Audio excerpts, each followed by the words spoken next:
Ya, selamat malam. Bertemu lagi dengan saya untuk kuliah jarak jauh, mata kuliah pengantar teknologi informasi. Untuk kali ini, kita akan membahas mengenai sistem basis data atau database system.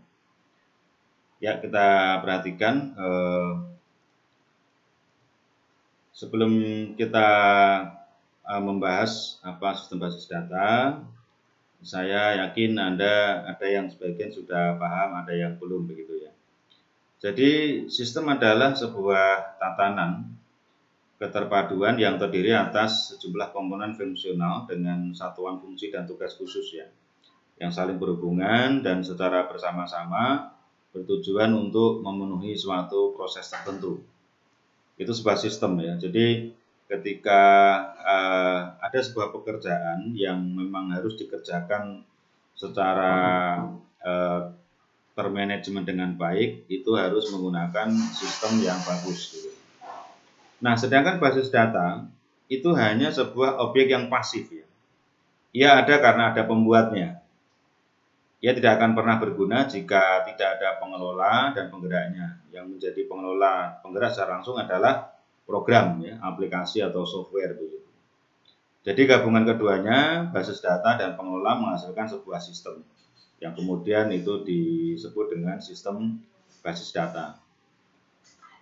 Oke, kalau Anda perhatikan di dalam gambar ini ya, ini adalah sebuah ilustrasi di mana di sini ada Microsoft SQL Server, ada Oracle, kemudian ada MySQL.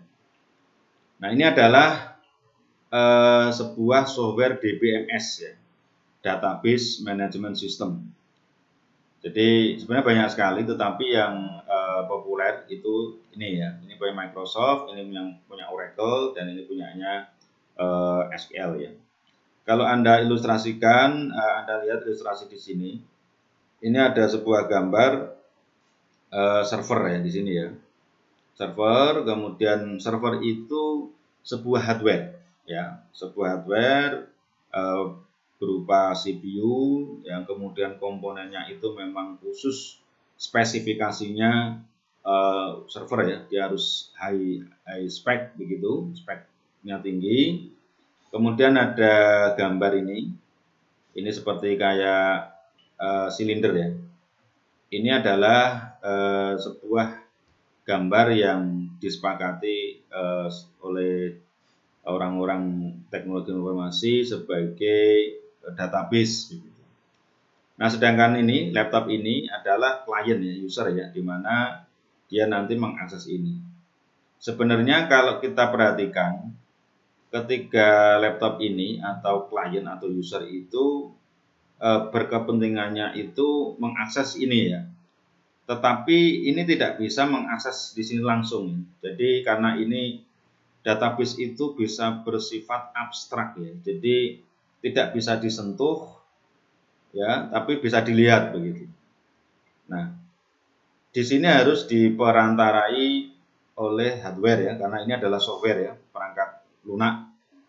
Nah, kemudian ini hardware, server. Nah, di laptop ini juga ada sebuah software di mana nanti bisa mengakses database ini. Nah, karena secara umum sebuah sistem basis data merupakan sistem yang terdiri atas kumpulan tabel data yang saling berhubungan. Kalau Anda sudah mendapatkan mata kuliah sistem basis data, ya, kan di situ berhubungan dengan tabel-tabel begitu ya, yang saling terhubungan, yaitu menggunakan query. Ya. Nah, dari tabel-tabel yang banyak itu yang bisa dikoneksikan, dihubungkan antara satu dengan yang lain, itu supaya mudah pengelolaannya menggunakan program yang disebut DBMS atau Database Management System, atau dalam bahasa Indonesia Sistem Manajemen Database. Nah, dengan sistem DBMS ini memungkinkan beberapa user ya, pengguna atau program lain bisa mengakses dan memanipulasi tabel-tabel data tersebut. Contoh ya, Anda semua pasti sudah punya akses ke SIACAT Stekom gitu ya. atau provisi. Nah, ketika Anda bisa mengakses tersebut, ya, masing-masing Anda pasti hanya bisa mengakses punya Anda sendiri. Ya, jadi Anda tidak bisa mengakses punya teman Anda begitu ya. Nah, karena kenapa bisa seperti itu ya? Karena memang sudah dilakukan perancangan, manipulasi tabel-tabel data tersebut begitu. Beda dengan akses yang lebih tinggi ya. Contoh di bagian admin ya. Admin di sini itu bisa bagian BAK atau BAU ya. Kemudian ada di atasnya lagi administrator sistem.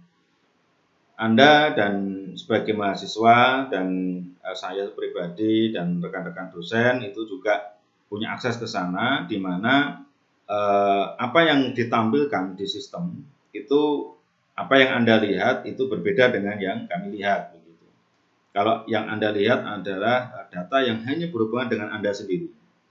Sedangkan para dosen itu bisa melihat data-data yang terkait dengan kelas yang diampu, kemudian nama-nama mahasiswa, kemudian nilai dan lain sebagainya.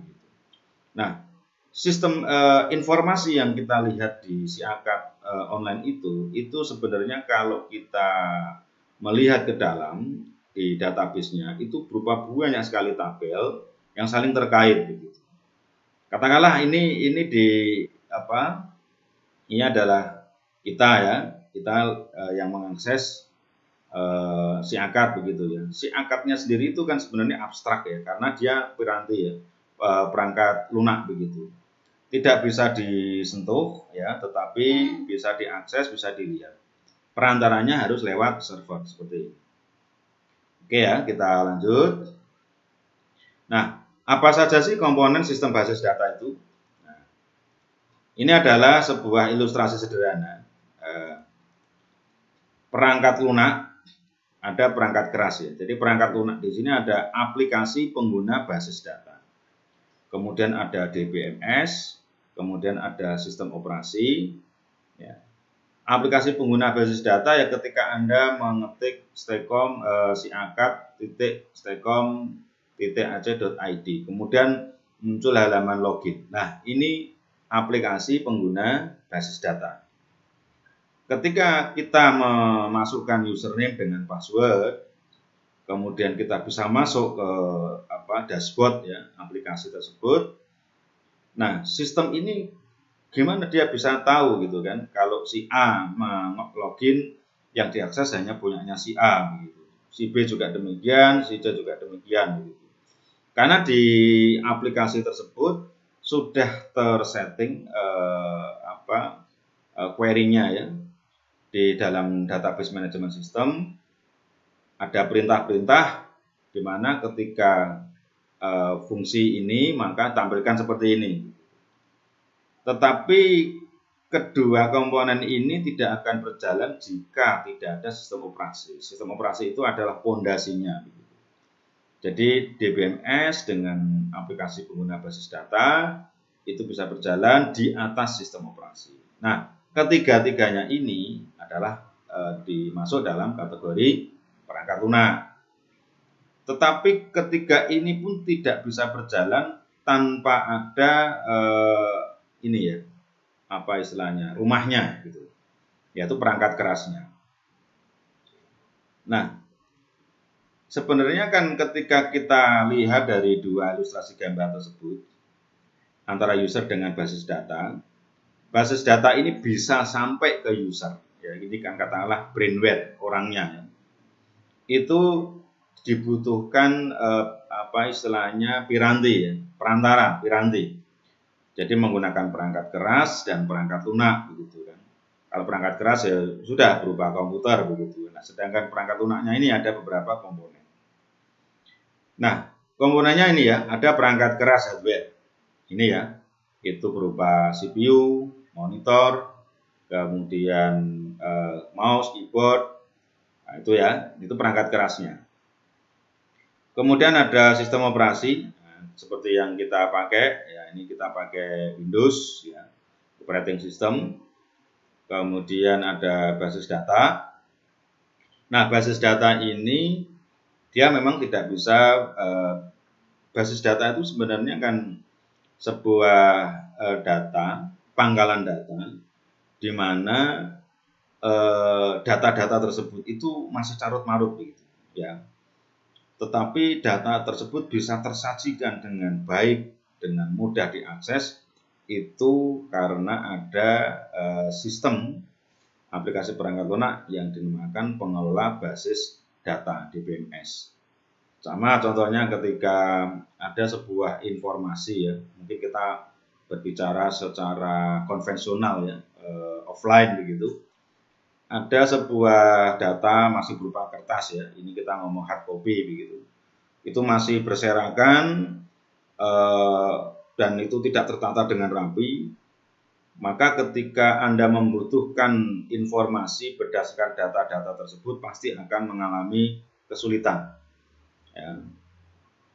Tapi kalau itu sudah dikonversi ke soft copy, ke digital, itu pun juga tidak menyelesaikan masalah jika katakanlah mungkin Anda punya sebuah data, ya, mungkin di Excel atau di apa begitu yang jumlahnya banyak sekali dan itu saling keterkaitan. Nah, di situ hanya ditulis secara manual begitu, tidak ada sistem yang otomatis begitu, ya. Nah, ini juga akan kesulitan. Maka dengan sistem pengelola basis data ini kita akan sangat terbantu. Kemudian di sini ada user, ya, pemakai. Kemudian ada perangkat lunak, ya, aplikasi perangkat lunak. Nah, ini, ya, aplikasi perangkat lunak. Oke, ya. Oke, kemudian komponen sistem basis data, Anda perhatikan. Ini perangkat keras. Kalau mungkin Anda juga ada yang sebagian belum tahu, ya, apa sebenarnya sih isinya CPU begitu, ya. Kalau yang Anda lihat itu kan hanya casing, ya, luar, ya, tapi di dalamnya ini kalau bagi Anda yang tidak pernah membongkar dalamnya, nah, ini saya jelaskan. Perangkat keras yang biasanya terdapat dalam sebuah sistem basis data adalah komputer. Satu untuk sistem yang standalone atau lebih dan satu untuk sistem jaringan. Jadi kalau katakanlah Anda itu menggunakan laptop di rumah atau PC di rumah tidak terkoneksi internet dan saya pastikan juga tidak terkoneksi local area network, berarti Anda menggunakan perangkat keras standalone, ya, artinya berdiri sendiri, tidak terkoneksi dengan sebuah sistem jaringan. Kemudian ada memori sekunder yang online, ya, ini ada hard disk. Hard disk itu ini, ya, ini hard disk, ya. Ini data-data itu tersimpan di sini, ya, secara digital, ya, tentu saja. Hard disk itu juga sekarang ini kapasitasnya sudah tembus terabyte, ya. Kalau dulu giga begitu, ya. Mungkin yang kita flashback ke belakang mungkin 3-5 tahun ke belakang itu kebanyakan umumnya itu kalau hard disk komputer atau laptop itu sekitar 320 GB, kemudian 500 GB begitu. Sekarang juga masih banyak. Tapi untuk sekarang ini juga sudah banyak juga laptop atau PC yang untuk high end user itu kapasitasnya sudah tembus terabyte begitu. Kemudian ada juga memori sekunder yang offline, ya. Nah, ini removable disk untuk keperluan backup data. Nah, ini seperti flash disk, ya, kemudian external hard disk. Nah, itu juga salah satu memori sekunder yang offline begitu. Kemudian ada media perangkat komunikasi untuk sistem jaringan. Ya, Anda perhatikan. Nah, sedangkan komponen sistem basis data untuk sistem operasi, nah, ini Anda perhatikan, ya, ada banyak sekali. Secara sederhana, sistem operasi merupakan program yang mengaktifkan sistem komputer. Katakanlah sistem operasi itu kalau ibarat orang itu nyawa, ya. Jadi dia mengendalikan seluruh sumber daya, resources dalam komputer dan melakukan operasi-operasi dasar dalam komputer. Ada operasi input-output, I/O, ada manajemen file, kemudian dan lain-lain. Kalau Anda perhatikan, ini adalah jenis-jenis sistem operasi ya, tapi yang mungkin Anda mungkin paling familiar itu ada dua ya, di sini Windows sama Android. Kalau Windows itu ya yang kita pakai ya, di laptop, di komputer. Ya, kalau Android itu ya di handphone Anda itu ya, yang biasanya handphone buatan Taiwan, Korea, Cina itu ya. Nah, sedangkan Apple, nah ini yang biasanya menggunakan laptop MacBook gitu ya. Atau kalau smartphone-nya ya pakai iPhone, itu dia menggunakan Apple. Kemudian ada Ubuntu ya. Linux ya. Linux ini dulu juga selevel dengan Windows ya. Linux ini biasanya juga banyak dipakai khusus untuk para penggiat atau penyuka aplikasi Linux ya. Karena Linux ini open source ya, jadi tidak berbayar, tidak berlisensi seperti Windows. Kemudian ada IBM. Nah, IBM ini biasanya sistem operasi yang dipakai untuk sistem perbankan ya. Jadi sistemnya memang kompleks, complicated. Nah, biasanya menggunakan IBM ya untuk banking, untuk keuangan dan sebagainya. Nah, di sini ada Oracle, ada OSX, kemudian banyak sekali ya. Ada Fedora, Red Hat, Ubuntu ini sebenarnya varian dari Linux. Seperti contoh Windows itu ada, kalau dulu ada Windows 95, kemudian 98, kemudian Windows SE ya, Windows 2000, Windows 7, Windows 8, Windows 10 begitu. Jadi grade-gradean level-levelan. Ubuntu, kemudian ada Fedora, ada Red Hat, ada ini juga ya. Ini adalah sebenarnya varian dari Linux ya. Sama dengan Android, kalau Anda memperhatikan perkembangan dari Android itu kan macam-macam itu. Ada yang mulai kayak nama-nama makanan ya, saya agak lupa itu. Ya. Oke ya, sejumlah sistem operasi yang banyak digunakan seperti Microsoft Disk Operating System ya, ini zaman dulu sekali, mungkin Anda juga tidak menangi, ini pakai DOS ya, tapi banyak juga untuk perbankan itu menggunakan ini ya, untuk sisi servernya begitu.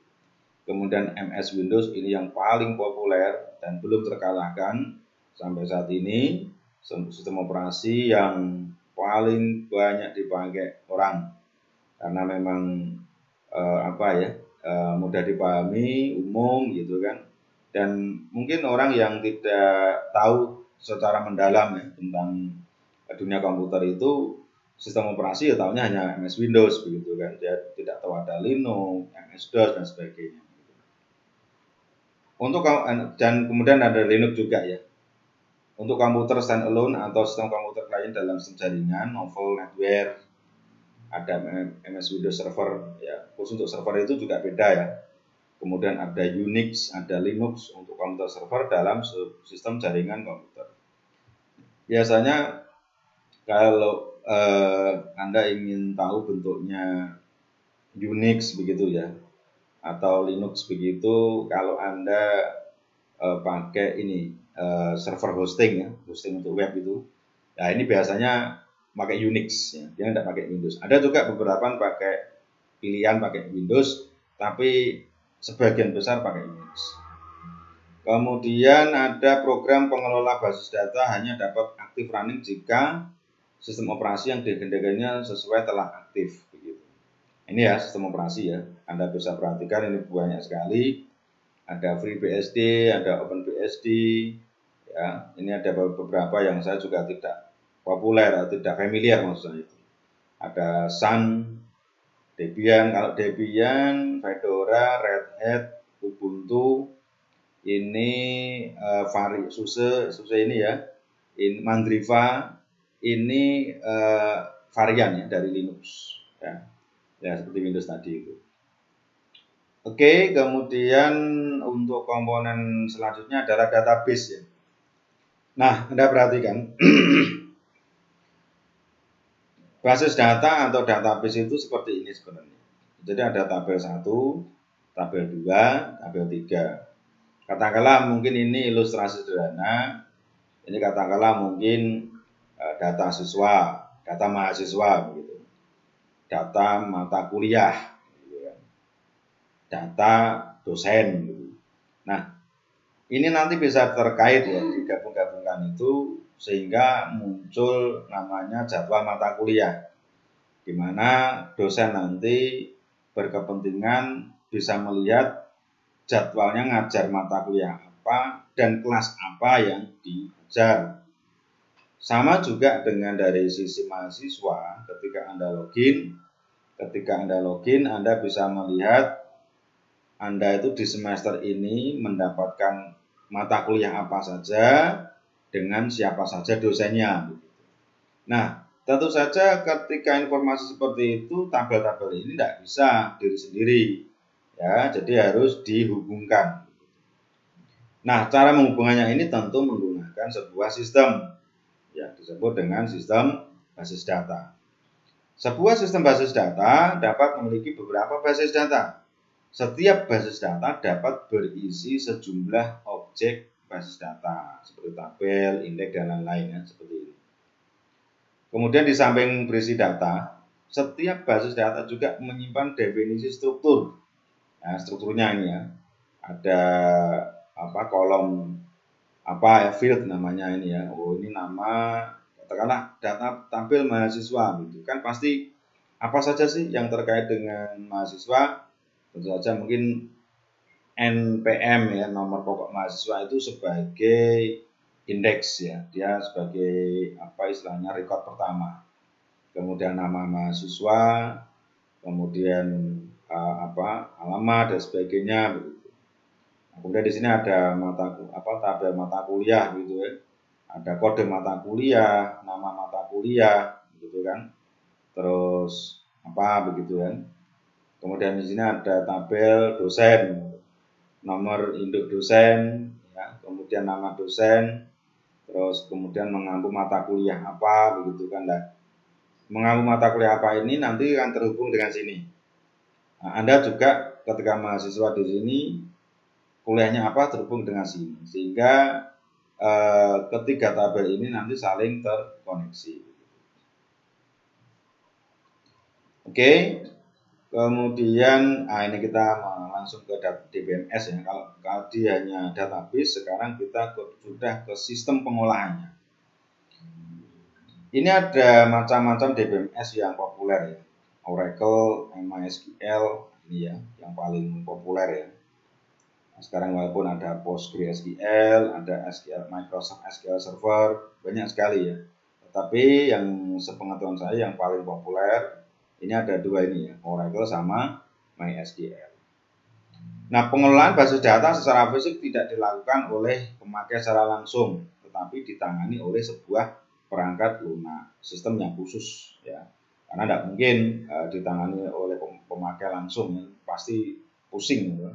Karena kalau datanya banyak, itu harus menggunakan sebuah sistem. Sistem ini berupa perangkat lunak. Nah, perangkat lunak inilah yang disebut DMS, Database Management System, yang akan menentukan bagaimana data diorganisir, disimpan, diubah, diambil kembali. Juga menerapkan mekanisme pengamanan data, pemakaian data secara bersama, pemaksaan keakuratan, konsistensi data, dan sebagainya. Ini contoh ketika data mahasiswa di kampus itu banyak sekali, maka dengan DBMS ini akan terorganisir ya. Sudah disetting di program sama programmer, kemudian dirancang sama sistem analis. Setelah jadi, data itu baru di-input ya, di-entry, dimasukkan. Proses pemasukannya itu ada proses namanya menyimpan ya, mungkin di pihak BAK melakukan entry data, setiap selesai itu disimpan. Tapi bisa juga diubah karena mungkin ada perubahan data, kesalahan entry data, kemudian bisa diubah dan juga bisa diambil kembali. Apa yang sudah diinput masuk ke dalam database itu bisa diambil kembali ya, mungkin dengan proses print out, ekspor, ya, berupa laporan, baik itu laporan soft copy atau hard copy, itu proses pengambilan kembali. Juga menerapkan mekanisme pengamanan data. Jadi data ini harus secure. Jadi tidak boleh sembarangan orang bisa melihat data-data yang memang bukan menjadi haknya. Jadi makanya itu ada mekanisme harus login dulu ya. Memasukkan username password untuk memastikan bahwa yang mengakses itu adalah orang yang bersangkutan. Nah, di sistem itu sudah dirancang kan ketika seorang pengguna memasukkan username dan password secara benar, maka sistem yakin bahwa ini adalah authenticate user yang sudah terautentikasi, maka dia akan bisa masuk ke dalam sistem, ya, ke aplikasi dan melihat hal-hal yang memang menjadi haknya. Kemudian juga pemakaian data secara bersama ya. Karena ini bersifat multi user, maka ketika dipakai secara bersama-sama, sistem ini juga bisa membagi ya. Ketika user A, user B, user C memakai secara bersama-sama, sistem ini juga tidak akan melakukan apa istilahnya perlakuan yang salah. Contoh, user A login itu tidak mungkin yang ditampilkan punyanya user B. Begitu juga sebaliknya begitu. Jadi ketika masing-masing itu login, maka yang dimunculkan adalah apa yang memang menjadi haknya. Kemudian juga konsistensi data. Apa yang sudah di-entry itu konsisten ya. Walaupun itu bertahun-tahun dan tidak pernah diubah. Sekali di-entry, katakanlah mungkin beberapa tahun kemudian dibuka kembali, datanya masih sama. Nah, itu yang dinamakan dengan konsistensi data.